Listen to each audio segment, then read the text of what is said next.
नाम जप में तभी प्रीति होगी जब वाणी मौन का आश्रय ले। कम बोलो, आवश्यक है तो मृदु शब्दों में हितकर बात कह दो, नहीं मौन रहो। वाणी को जितना तुम संभाल संभाल करके नाम जप में लगाओगे तो तुम्हारा अभ्यास बन जाएगा नाम जप करने का। ऐसी आदत पड़ जाएगी कि जरा सा छूटने का भ्रम हुआ कि आपकी जलन होने लगेगी, नाम छूट गया, आप परेशान होने लगेंगे। फिर तो उपासक की ऐसी प्रबल निष्ठा जगती है कि 24 घंटे नाम जाप करने का लोभ पैदा हो जाता है। 24 घंटे नाम जपते हुए सो गया, जगते ही नाम जप, तो उसकी पूरी रात नाम जप में ही मांगी जाती है। जो थोड़े से नाम जपने में संतोष कर लेता है उसे भगवदानंद की अनुभूति नहीं होती। जैसे बड़े जोर की भूख या प्यास लगे तो एक एक क्षण मांग होती, कब पानी मिले, कब भोजन मिले। इसी प्रकार नाम प्रेमी का भी एक क्षण भी नाम के बिना नहीं जा सकता। अगर कहीं भूल हुई तो बहुत कष्ट होता है उसे। तद्विस्मरणेन परम व्याकुल तेति। नाम है, संख्या से जपो तो रुचि बढ़ेगी।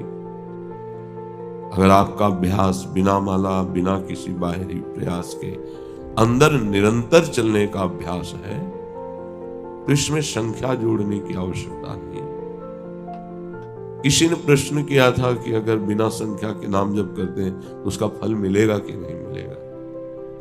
तो क्या संख्या से नाम जप करने पर फल मिलता है? क्या नाम जपने से फल मिलता है। वो जैसे भी आप जपे, वो अविनाशी त्रिगुणातीत नाम जैसे भी उच्चारण हो आपका मंगल करेगा। साधक को कोई एक पद्धति अपनानी चाहिए नाम जप की। महापुरुषों ने कई पद्धतियां बताई हैं। एक पद्धति है श्वास के साथ नाम जप करना। लंबी श्वास खींचो, कई नाम उसमें, फिर आराम से छोड़ो, कई नाम उसमें जपो। इससे आपकी एकाग्रता बढ़ेगी और नाम जप में प्रीति होगी। और संतों ने कहा श्वास श्वास नाम जपे तो दुविधा रहे न कोई। अर्थात अब दुविधा नहीं कि पता नहीं भगवत प्राप्ति होगी कि नहीं। ये नाम जप की बात है जो श्वास प्रश्वास में निरंतर नाम का अभ्यास करता है। दूसरा है अपने मानस में नाम भगवान को विराजमान करो, लिखो। राधा दिखाई दे रहा है, बार बार राधा राधा राधा। इन नाम अक्षरों में अपार सामर्थ्य है। बारंबार अपने मन से लिखो और उसे पढ़ो, उसी को सुनो, उसी को बोलो। वो नाम तुम्हारा परम मंगल कर देगा, दृढ़ अभ्यास हो जाएगी। यदि नाम का ऐसे ध्यान नहीं होता तो जो विग्रह आपको प्रभु के प्रिय हो उस विग्रह को अपने पास रखें, थोड़ी थोड़ी देर में दर्शन करें, फिर वही नाम जप करते हुए मानस पटल पर आराध्य देव का चिंतन। राधा वल्लभ लाल को हृदय ध्यान, मुख नाम। नामाक्षरों की बार बार आवृत्ति, बार बार जपना बड़ा आनंद का विस्तार हो जाता है। इससे किसी भी एक नियम से आप श्वास की प्रत्येक गति पर आपका ध्यान हो और प्रत्येक श्वास खींचने और छोड़ने में जितने अधिक से अधिक नाम ले सको। अगर श्वास के साथ मंत्र चलने लगा, नाम जपने लगा, तो फिर माला की आवश्यकता नहीं। श्वास के साथ होने वाले प्रत्येक जप की दिव्य लाभ वृत्ति प्रकट होती है। फिर माला थोड़ा विक्षेप लगने लगता है। से घुमाओ सुमेरु पे आवे प्रणाम करो। वो तो मन ही मन श्वास प्रश्वास में नाम जप करता है। सदगुरुदेव भगवान की कृपा से बचपन में ही शिक्षा मिली थी, वह एक रट लग गई थी। अब निरंतर नाम हमें चलाना है। मन न लगता तो कीर्तन करते नाम का, शांत हो जाता फिर नाम जप करते। 2-4 मालाएं की तो उससे मन थोड़ी लग जाएगा प्रभु में। अच्छा है, ना करने से अच्छा है, पर आपकी मना स्थिति फिर नामाकार नहीं होगी। श्वास का जप मन का लगना जरूरी होता है, नहीं हो ही नहीं सकता। जब आप नाम जप करते हुए श्वास खींचते हैं फिर छोड़ते हैं तो मन के भागने का समय नहीं रहता, क्योंकि प्राण, मन और ब्रह्मचर्य तीनों का तारतम्य है। जो साधारण उपासक है, जिसकी अभी मनो गति में प्रवेश नहीं हुआ है, वो जिह्वा से जरूर नाम उच्चारण करे। ना बाहर उच्चारण करे तो उपांशु में उच्चारण करे। ओठ हिलने पर आवाज बाहर नहीं है। जब अभ्यास हो जाएगा तो यही उपांशु मानसिक में बदल जाएगा। श्वास का भजन मन के बिना नहीं हो सकता। जब मन ध्यानस्थ होता है श्वास के द्वारा जपे हुए नाम पर, साथ में जीभ से भी उच्चारण हो रहा है, तो ये अद्भुत गति नाम की प्रकट कर देती है। ये वृत्ति कभी भी उसका मन जप नहीं छोड़ सकता, जो श्वास प्रश्वास में एकाग्रता पूर्वक नाम जप कर रहा है। श्वास श्वास नाम जप और उपाय कछु नाही। जिससे नाड़ियां या दिल धड़कता रहता है। आप चाहो तो कलाई की नाड़ी से मस्तक में भी, हृदय में भी एक धड़कन होती है, उसके साथ नाम जोड़ दो, माला की जरूरत है। जब आप उस धड़कन के साथ नाम जोड़ोगे तो आपका नाम नाड़ी के अनुसार धीरे धीरे नस नाड़ियों में उतरने लगेगा। भूरी सखी जी ने कहा है,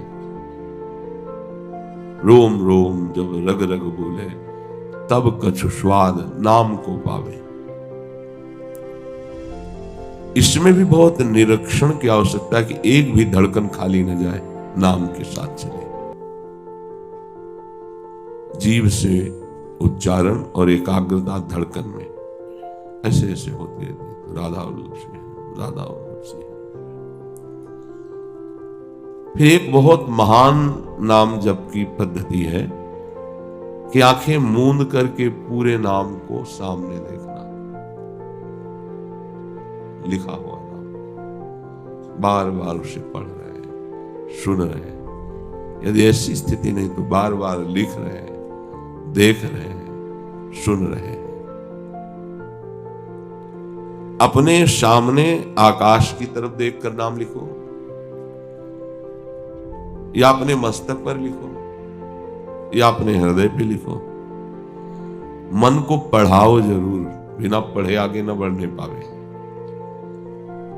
जीभ का प्रयोग बहुत धीरे से होता है, इसमें गिनती इसमें जरूरत नहीं है। अब जैसे बातचीत कर रहे हैं, आपसे प्रश्न उत्तर कर रहे हैं, तो नाम दिमाग में छाया रहता है। जबान से नहीं जप रहे, पर जिधर देखो उधर लिखा हुआ नाम। तो हम एक क्षण भी नाम से अलग नहीं रहते इस पद्धति के अनुसार। मंत्र अक्षर या नाम अक्षर साक्षात भगवान है। अगर आप मन से उसको लिखोगे और देखोगे तो आरंभ में थोड़ा आपका मन विचलित होगा, फिर मन आसक्त हो जाएगा और सबसे बढ़िया तरीका आ जाएगा ये नाम जप का, देखते हुए। इसका अभ्यास चतुरासी जी का किया गया। तो आप सच्ची मानो जैसे देख के आप पढ़ते हो, ऐसे माइंड में लिख गए, देख के पढ़ा, एक एक लाइन, एक एक पंक्ति, ऐसे पूरा 2 घंटे में होता है। 1 मिनट का समय नहीं कि उसमें चूक हो जाए। फिर योग दर्शन में लिखा है तज्जप तदर्थ भावनम। जैसे हम राधा वल्लभ श्री हरिवंश जप रहे, तो एक उपाय है कि राधा वल्लभ लाल की झांकी हमारे नेत्रों में रहे। फिर नाम जप, राधा वल्लभ लाल को हृदय ध्यान मुख नाम। बहुत बढ़िया सहज पद्धति है। छोटी छवि राधा वल्लभ जी की रख लो, बार बार देखो और फिर ध्यान में लाओ, बार बार देखो फिर ध्यान में लाओ, नाम जप करते। कुछ दिन में छवि नहीं देखनी पड़ेगी, वो आ जाएंगे मानस पटल पर। चाहे जिस मार्ग का पथिक हो, नाम के बिना सदगति प्राप्त नहीं। ओम इत्येकाक्षरम ब्रह्म व्याहरन माम निस्मरन यह प्रयाति त्यजन देहम शयाति परमाम गतिम। गीता जी में भगवान श्री कृष्ण कह रहे हैं कि ओम एकाक्षर नाम मुझ ब्रह्म का ही है। इसका उच्चारण करते हुए यदि मेरा ध्यान किया जाए, मुझ परमात्मा का ध्यान किया जाए, तो वो शरीर छोड़कर कैवल्य परम पद को प्राप्त होता है। मनुष्य अगर अपने आराध्य देव की मूर्ति का ध्यान जबान से और कान से भगवान नाम जो जप रहे हैं उसका श्रवण, तो ये उत्तरोत्तर मंत्र नाम उतरता है। पहले जिह्वा में, फिर उपांशु में, फिर मानसिक में, फिर परावाणी में। परा पश्यंती मध्यमा वैखरी, वैखरी जो आपको सुनाई दे रही है, उपांशु में चल रहा है। मध्यमा पश्यंती, वो देख रहा है नाम को, डूबा हुआ है नाम दर्शन में। परा, अब यहां जब किया नहीं जाता, यहां अपने आप होता है। जब नाम नीचे उतरकर परावाणी में विराजमान हो जाता है, तब जब किया नहीं जाता स्वाभाविक होता है। ऐसे अभ्यास से उत्तम नाम जब प्रारंभ होता है, जिसकी नाम में रुचि और महत्व बुद्धि हो गई, विश्वास करो बेड़ा पार नहीं करना, पार हो गया। इतना स्मरण रखना चाहिए कि नाम को बेचना नहीं चाहिए। बेचना यही है कि प्रभु हमने इतने माला जपा, इस समस्या का समाधान हो जाए, ये हो जाए, वो हो जाए। अगर निष्काम भावना हो, नाम का ध्यान या नामी का ध्यान करते हुए प्रेम सहित निरंतर गुप्त भजन हो, तो बहुत जल्दी उसे भगवत साक्षात्कार हो जाए। जो उपासक नाम पर महत्व कर लेता है, अपना जीवन बना लेता है।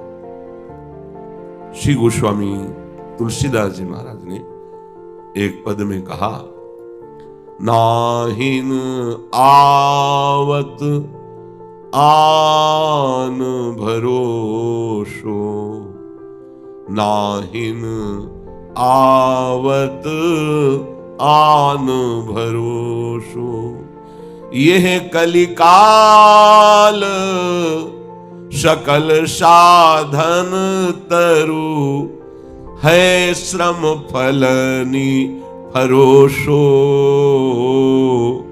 नाहिन आवत आन भरोसो। नाम के सिवा मुझ में किसी का भरोसा नहीं रह गया। गोस्वामी जी कह रहे,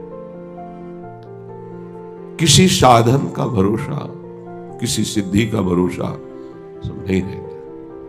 और हम आपसे प्रार्थना करते हैं कि ये कलिकाल है, चाहे जो और साधना कर लो, जब साधना का फल मिलेगा तब तुम्हें पता चल जाएगा कि क्या फल मिला है। अर्थात साधना में लगे हुए तुम्हें परिणाम में केवल श्रम रूपी फल मिलेगा, परमानंद नहीं। नाम जब तुम्हें वास्तविक फल प्रदान करेगा, प्रेम।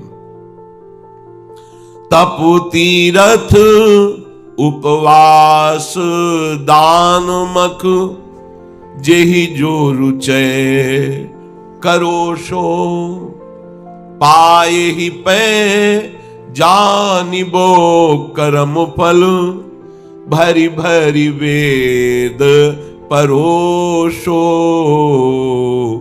नाहिन आवत आन भरोसो, नाहिन आवत आन भरोसो। एक भगवान नाम के सिवा कोई पावन करने वाला नहीं। तपस्या कर लो, तीर्थ कर लो, व्रत अनुष्ठान कर लो, बड़े बड़े दान दे दो, यज्ञ कर लो, ये सब कर लो। वेदों ने बहुत वर्णन किया है, ये करने से ये मिलता है, ये करने से ये मिलता है। इसीलिए अपनी दिव्यता का अनुभव कराने के लिए अर्जुन जी से कहते हैं, त्रैगुण्य विषया वेदा, निस्त्रैगुण्य भवार्जुन। बहुत वेदों ने फल परोसा है, ऐसा करो तो ये फल, ऐसा करो तो स्वर्ग में ये सुख मिलेगा। भाव ये है कि जब तक तुम्हारे हृदय में नाम जप नहीं चलेगा, तब तक कोई भी फल फूल तुम्हें अविनाशी परम पद में नहीं विराजमान कर पाएगा। ये सब तप, ज्ञान, तपस्या, जो व्रत नियम है, ये सब बहुत ब्रह्मलोक तक। आगम विधि जप जाग करत नर, शरत न काज खरोशो, सुख सपने हूना जोग सिद्धि साधन, रोग वियोग धरोसो, नाहिन आवत आन भरोसो। गोस्वामी जी कह रहे हैं, बड़ी शास्त्र विधि से मंत्रानुष्ठान करते हो कामना की पूर्ति के लिए, चाहे जितना अनुष्ठान कर लो, यज्ञ कर लो, पर असली कार्य की सिद्धि नाम से ही होगी, इनसे नहीं होगी। योग सिद्धियों की प्राप्ति भी रोग और वियोग के समान है। अहंकार का रोग लग जाता है, तुम्हारे मन की बात जानना, दूर की बात सुन के आपको बता देना, वैसे ही अहंकार नष्ट नहीं होता, इन सिद्धियों ने तो और पुष्ट कर दिया। अब वो वियोग कराएंगी भगवान का, और रोग की तरह संसार की सम्मान की चाह बढ़ती चली जाएगी। ये सिद्ध महापुरुषों के वचन है।